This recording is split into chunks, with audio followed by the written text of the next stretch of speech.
Okay, I'm going to show you how to do the latch on a Toyota Sequoia on the back. These are really common. The little handle underneath here, it just goes floppy. And it's really annoying. So anyway, the way you do that is you have to open the latch. That's the tricky part. This is what the new latch looks like. And the way that it's actuated is that little arm right there pushes down on a lever. And that causes it to open.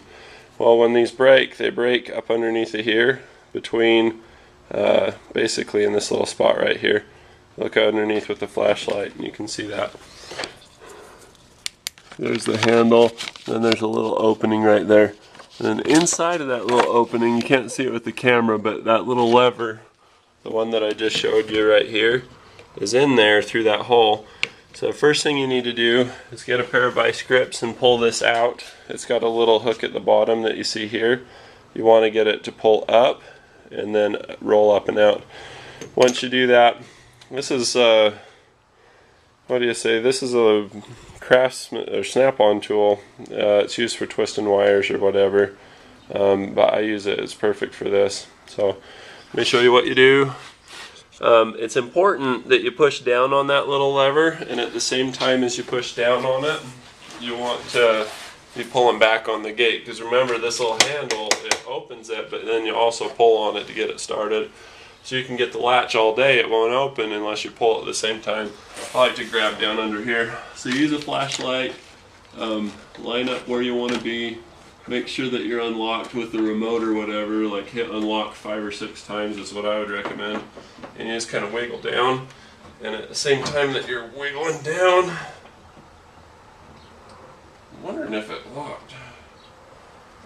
You get right on that sweet spot. You see it's not real easy. It takes a little doing. The first time you do it, it really is hard. I'm not gonna lie. It's a pain in the butt. But then after practice it out a little bit. Now where I'm getting that is right at the very end. I hook it, I push it down, and I slide back to the end so I can push the rest of the way. A regular flathead screwdriver isn't going to work. You're going to need something that comes up and then turns down. You can heat it with an oxyacetylene torch.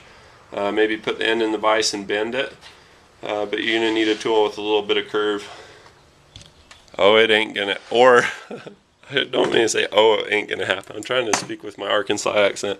Or it ain't going to happen. Once you get it open, you want to pull this out. It's a 10 millimeter. And then once you've pulled it out, you want to stick a screwdriver or something in here. You can see where somebody else has chewed it in. This is probably like the 2nd or 3rd latch this thing has had. So pull those out.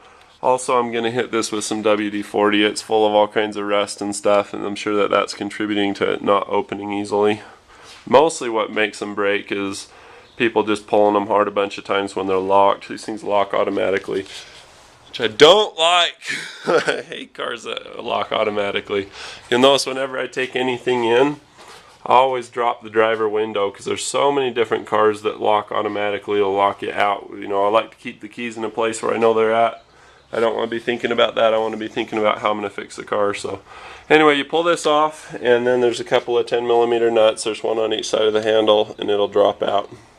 There's also a cable that hooks in here. Basically what you want to do is undo this part first. That's where the cable goes, and then it strings up through here. So you pull this off, unstring it out, and then when you put in the new one, you string the cable in here, and then lay the cable housing into this. And you're done. Awesome. By the way, these are expensive. I picked this one up this morning. It was like 75 bucks. Okay, so I got the door open. I popped the panel off. I pulled the bolt out from the side that went right here for the handle. And it's just a whole bunch of body fasteners. You got to pull off the little side trim pieces, and then it'll pull off out from the lip. Once you do that, there is a whole pile of 10 millimeter head bolts that you pull out. And then you've got a little tab here, here, and here. They pop out really easy with the screwdriver. And then I forgot this has a power window in the back. So pull the 4 bolts that are there, and there. And then it gives you access to that cable we talked about earlier. And you can see one of the nuts you have access to. You might be able to sneak around in there and do it, but I would just get this out of the way. So Okay, after you get through window motor, everything, got these little clips on the corners, you want to get those off. And then on the latch, it's actually screwed to the back side of this panel, so you got to take the license plate off. You've got to take the license plate lights. Well, no, you don't got to take license plate lights. That's a little excessive. You don't have to do that. As far as I can see, you don't. I did.